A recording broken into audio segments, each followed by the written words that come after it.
Өзүбүздүн кандайдыр жөндөмүбүздү 5 манжабыз менен биздин нерв системабыз баардыгы ушу бутубуз менен колубуз менен ишке ашырабыз, башыбыз менен дегли жаратышкан. Ошо алакандын ичинде биздин энергиябыз, баардык күчүбүз. Анан мен ойлойм да, ошо кыргыздар алакандай деп айтканы менен ошо биздин көп энергиянын баары алакандын ичинде деп ойлойм да. Жер шары деле энени кандайдыр биздин атрибутубуз деле колго салынып турат.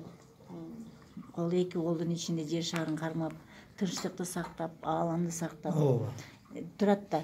Анан мен ошо алакандай деген сөздү мен алакан деп түшүнбөйм. Ошо жер шарын алаканыбызга баардык жерде бала төрөлсө деле алаканыбыз менен алабыз. Ааламды сактайбыз ушу алаканыбыз менен. Анан кийин адамзаттын төрөлгөндөн баштап узатканга чейин ушу алаканыбыздын таасири менен кыймыл аракетти ишке ашырабыз. Демек ошондо ушу бүгүнкү биздин ушу отурганыбыз Алла Таала дагы ушундай бир жөндөм берген. Анан кийин баягы кыргыздын сөзү бар го, сууну куйсаң дагы уга турганга, сууну куйсаң да сиңе турган жерге, анан кулак сал деген. Сөзгө кулак салыш керек деген сөз. Демек бүгүнкү биздин ошо кулагыбызга Алла Тааланын берген, жаратылыштын дүйнө таанымын берген кулагыбыз менен уга турган адамдар чогуу отурабыз.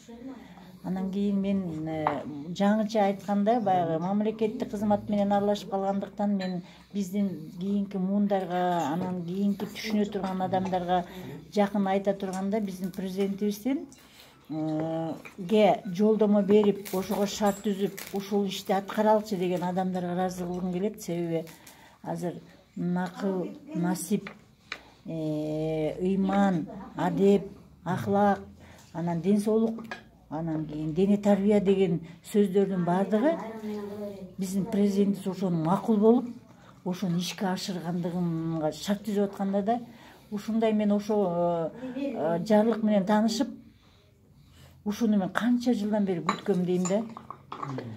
Анын ичинде окуп турсак, сиздер айтып аткан бүт дүйнө таанымынын баардыгы бар ошонун ичинде. Эгерде сиздей болуп, сиз бир кишиге айтсаңыз, бир киши 10 кишиге айтса, 10 киши 100 кишиге, 100 киши 1000 кишиге айтса, анан биздин келечегибиз үчүн кам көрүшүбүз керек да. Чындыгында биз мына Манас биз үчүн кандайдыр өзүнүн деңгээлинде, замандын деңгээлине, саясатка, экономикага, жаратылышка жараша мамиле кылганда. А биздин азыркы шартыбыз ошол ааламды жаңыртып, кийинки дүйнөгө да кантип алып барыш керек.